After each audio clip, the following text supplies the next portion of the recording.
Welcome to chapter 11 of the Bhagavad Gita, Vishwarupa Darshana Yoga, the yoga of the vision of the universal form. In this chapter, Krishna reveals his cosmic form to Arjuna, displaying the vast and awe-inspiring nature of the divine. After learning about Krishna's divine glories and supreme power in chapter 10, Arjuna's devotion and reverence deepen. He becomes eager to witness the divine's true universal form to gain a direct experience of Krishna's omnipresence and omnipotence. Arjuna says, Madanugrahaya paramam guhyam adhyatma sanjitam, yatva yoktam vachastena mohoyam vigato mam. Out of compassion, you have spoken to me about the supreme secret of the self. You have dispelled my delusion with your words. Arjuna, filled with gratitude, acknowledges the profound teachings Krishna has shared with him. He expresses his desire to witness Krishna's universal form to gain a deeper understanding of the divine's true nature. Krishna says, Divyam dadami te chakshu pashyame yogamaishwaram. But you cannot see my cosmic form with your physical eyes. Therefore, I give you divine vision. Behold my majestic opulence. Krishna grants Arjuna divine vision to perceive his universal form, which transcends the limitations of the physical senses. This vision allows Arjuna to witness the all-encompassing reality of Krishna's divine presence. Sanjaya, who narrates the events of the Mahabharata to King Dhritarashtra, provides a vivid description of Arjuna's experience. Sanjaya was granted divine vision by the sage Vyasa to witness and recount the happenings on the battlefield of Kurukshetra. Sanjaya says, Anek vaktranayan manekadbhut darshanam, Anek divyabharanam divyanekodyatayudham. Arjuna saw in that universal form unlimited mouths, unlimited eyes, unlimited wonderful visions. The form was decorated with many celestial ornaments and held many uplifted divine weapons. Sanjaya, the narrator, describes the awe-inspiring vision of Krishna's universal form as seen by Arjuna.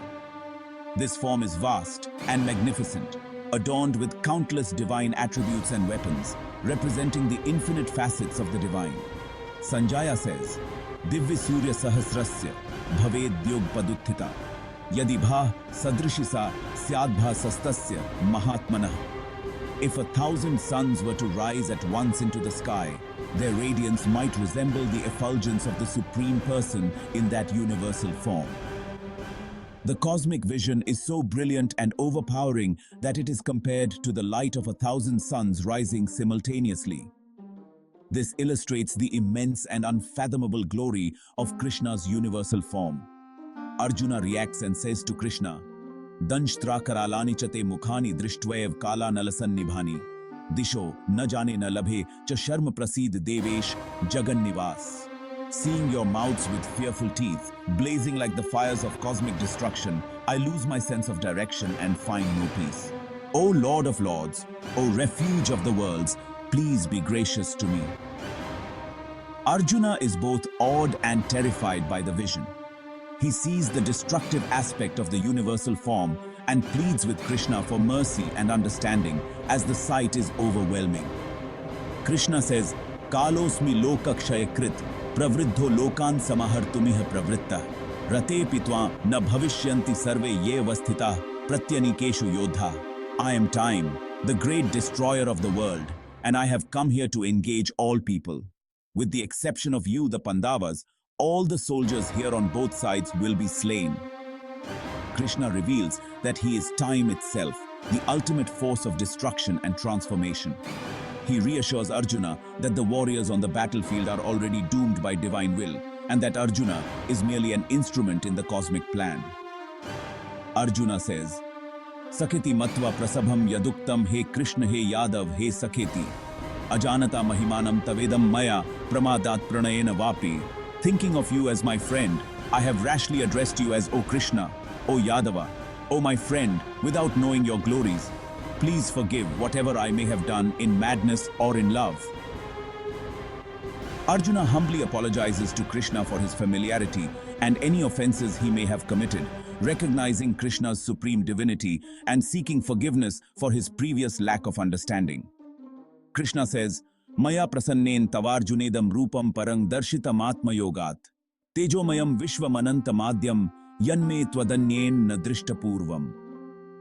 O Arjuna, this form of mine which you are seeing is very difficult to behold. Even the demigods are ever seeking the opportunity to see this form, which is so dear. Krishna reassures Arjuna and resumes his gentle, human form, explaining that the vision of his universal form is a rare and divine blessing granted out of special grace. Chapter 11 of the Bhagavad Gita offers a profound glimpse into the vast and awe-inspiring nature of the divine. Here are the key aspects presented by Krishna. Arjuna requests that he desires to witness the divine form of Krishna. Krishna grants him a divine vision to perceive the universal form. Krishna appears in his vast and magnificent divine form. Arjuna witnesses the brilliance and power of the universal form. Arjuna was in awe and fear in response to the vision. Krishna assures Arjuna that he is the time and also the ultimate force of destruction. Arjuna's humbly pleas for forgiveness. Krishna reassumes his gentle form and explains the rarity of the vision. Stay tuned as we continue our journey through the Bhagavad Gita. In the next chapter, we explore the paths of devotion and meditation. Please like and comment.